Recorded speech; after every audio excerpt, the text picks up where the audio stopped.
Good morning বন্ধুরা, কেমন আছেন আপনারা? আমি সঙ্গীতা হোম ব্লগে আপনাদের সকলকে স্বাগত জানাচ্ছি। তো বন্ধুরা, এই সকালবেলায় স্নান করে রেডি হয়ে আমি চলে যাচ্ছি এখন রান্নাঘরে।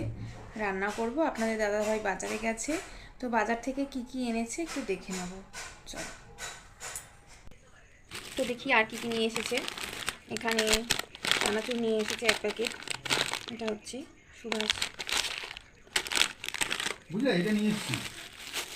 এইখানে লাগিয়ে দেবো আমার এইগুলো আছে না, ওই মশারিগুলোকে এখানে টানা। কি এটা? চাইনা পেস্টিং, ওই যে এখানে লাগিয়ে দেবো, মশারিগুলো টানাতে পারবে। আর আমার দেওয়ালে চলটা তুলে দেবে, রং না না, আমার প্লাস্টার প্যারিস করা আছে না। China clip. আমার ওই মশারি একদম বেকার লাগে।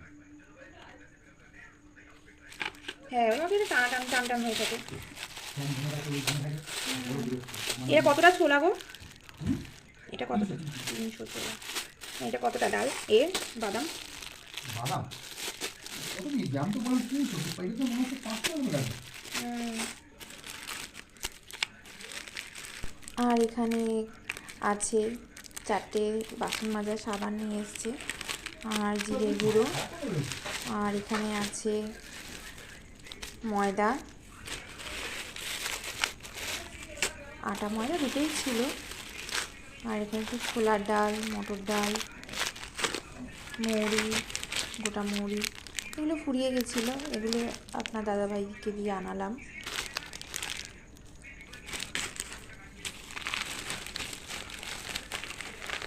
আর একটা জিনিস কিনবে,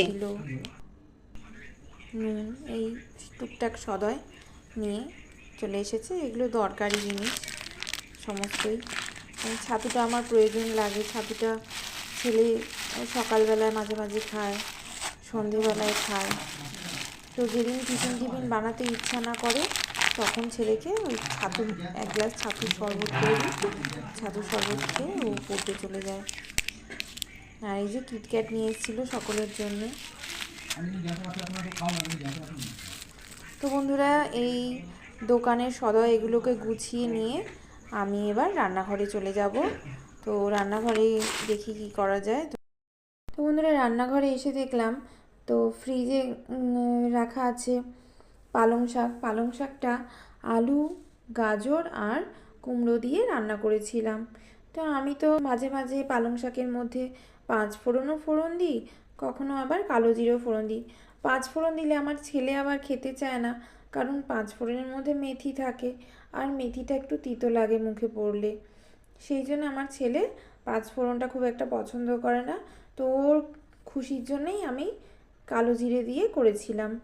আর যেহেতু বাচ্চারা খাবে ওই জন্য একটু লঙ্কাও কম দিয়েছিলাম, একটা লঙ্কা দিয়েছিলাম। কারণ তোমরা জানোই তো বন্ধুরা, যে বাচ্চাদেরকে শাক পাতা খাওয়ানো, শাক সবজি খাওয়ানো কতটা কঠিন ব্যাপার। কারণ আজকালকার বাচ্চারা কোনো সবজি তরকারি খেতেই চায় না, অনেক কষ্ট করে বলে বলে তাদেরকে খাওয়াতে হয়। তো ওই জন্যেই আমার ছেলের পছন্দ, ও যাতে খায় সেই রকমভাবেই আমি তরকারিগুলো রান্না করি। তো এখানে সয়াবিন রান্না করছি, এখন সয়াবিনটা সেদ্ধ বসাচ্ছি। তো আমার শ্বশুরবাড়িতে আমার শাশুড়ি মাকে দেখেছি সয়াবিন সেদ্ধ করে রান্না করতে, তাই উনি যাতে ঠিকঠাকভাবে খেতে পারে ওই জন্যে আমিও সয়াবিনটাকে একটা সিটি দিয়ে সেদ্ধ করে নিয়ে রান্নাটা শুরু করি। তো তারপরে আমি এই পাশে আরেকটা গ্যাসে ওভেনে ভাত বসিয়ে দিয়েছি, ভাতটা প্রায় হয়ে এসছে। তো এখানে যতক্ষণ ভাতটা হোক ততক্ষণ আমি সয়াবিনটা প্রিপেয়ার করে নিই। তো সয়াবিনটা রান্নার জন্য আমি 2টো আলু নিয়ে নিয়েছিলাম। তো এই 2টো আলু দিয়েই সয়াবিনটা করেছি, কারণ বেশি আলু দিলে আবার ঘরে কেউ আলু সেরকম খেতে চায় না, ওই জন্যে তাই আমি কম করে আলু দিয়েই রান্নাটা করছি। তো আমি প্রথমে তেলের উপরে গোটা সাদা জিরে ফোড়ন দিয়েছিলাম, তেজপাতা আর শুকনো লঙ্কা ফোড়ন দিয়েছি। তার মধ্যে দিয়েছি একটা টমেটো কুচি, আদা বাটা, জিরের গুঁড়ো, কাঁচা লঙ্কা, নুন, হলুদ, কাশ্মীরি লাল লঙ্কার একটু গুঁড়ো দিয়ে ভালো করে কষিয়ে সয়াবিন সেদ্ধটা দিয়ে ভালো করে নেড়ে চেড়ে দিচ্ছি। এবার ভালো করে কষানো হয়ে আসলে তেলটা ছেড়ে এসছে, এবার আমি জল দিয়ে দেবো। তো বন্ধুরা সয়াবিন রান্নাটা তাড়াতাড়ি করে রান্নাটা সারছি, কারণ আমার ছেলে ও স্কুলে যাবে, ও স্কুলে ভাত খেয়ে যাবে। ওই জন্যে তোমরা তো জানোই আমার ছেলে স্কুলে ভাত খেয়ে সকালবেলায় স্কুলে, কারণ 5টার সময় ওর স্কুল ছুটি হয়, সেই জন্য ও সকালবেলায় দুটো ভাত খেয়েই স্কুলে যায়। এরই মধ্যে দেখো মাম্মাম চলে এসেছে। মাম্মাম এসে তো আগে বম্মা কোথায়, আমার মাম্মাম চলে এসেছে। ও স্বস্তিকা দিদির মা ডাক দিয়েছে, বাহ। ছিল গাড়ি পার্কিং করে ওই অঞ্জলি ঠাকুমা আছে না, ওই ঠাকুমাটা বলছে যে তাড়াতাড়ি জামাইকে দিয়ে যে বাড়িতে, তারপরে কোনো মনে হয় কাউকে নিয়ে যাওয়ার আছে হসপিটালে। মনে হয় পাপা কেমন বলছে কাকে নিয়ে যাবে, তারা বাবা বলছে যে একজনকে নিয়ে যাবে। না খোলো ড্রেস, জুতো খোলো, ড্রেস খোলো। দিয়েছে স্বস্তিকা দিদির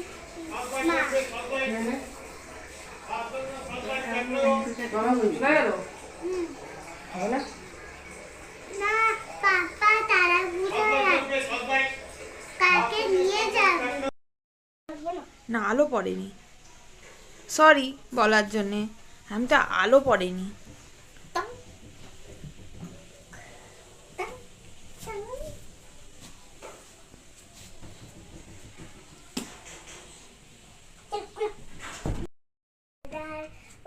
टमाटर बड़ा मजेदार